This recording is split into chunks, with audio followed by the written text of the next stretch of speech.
ప్రభుత్వం అమలు చేస్తున్న ప్రజా వ్యతిరేక విధానాలపై పోరాడాలంటే చట్టసభలో ప్రశ్నించేవారు కావాలన్నారు మాజీ ఎమ్మెల్సీ కెఎస్ లక్ష్మణరావు. కృష్ణా, గుంటూరు జిల్లాల గ్రాడ్యుయేట్ ఎమ్మెల్సీ అభ్యర్థిగా ఆయన నామినేషన్ దాఖలు చేశారు. గుంటూరులోని విజ్ఞాన్ మందిర్ నుంచి కలెక్టరేట్ వరకు భారీ ర్యాలీగా వెళ్లి నామినేషన్ వేశారు. పట్టభద్రుల ఎన్నికల్లో రాజకీయ జోక్యం ఎక్కువైందని ఆక్షేపించారు కెఎస్ లక్ష్మణరావు. ప్రజా వ్యతిరేక విధానాలను ప్రశ్నించే వారికి మద్దతుగా నిలవాలని ఆయన కోరారు. శాసన మండలిలో రాజ్యాంగ నిర్మాతలు ప్రత్యేకంగా గ్రాడ్యుయేట్ టీచర్ ఎమ్మెల్సీకి కొన్ని స్థానాలు కేటాయించారు.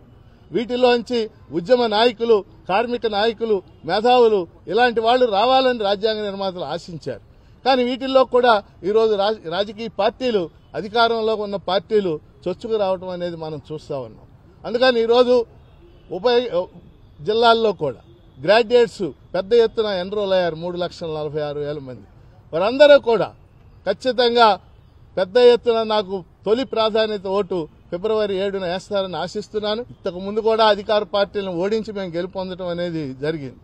అందుకని మాకు ప్రజల మద్దతు ఉంది. కారణం ఏంటంటే ప్రజల సమస్యల మీద, మేము నిరుద్యోగుల సమస్యల మీద ప్రజా గళాన్ని మేము 18 సంవత్సరాలుగా వినిపిస్తున్నాం. మాకు నమ్మకం ఉంది. ప్రజలు మమ్మల్ని ఆమోదిస్తారని మేము భావిస్తున్నాం. మేము అన్ని రాజకీయ పార్టీల మద్దతు అడుగుతున్నాం.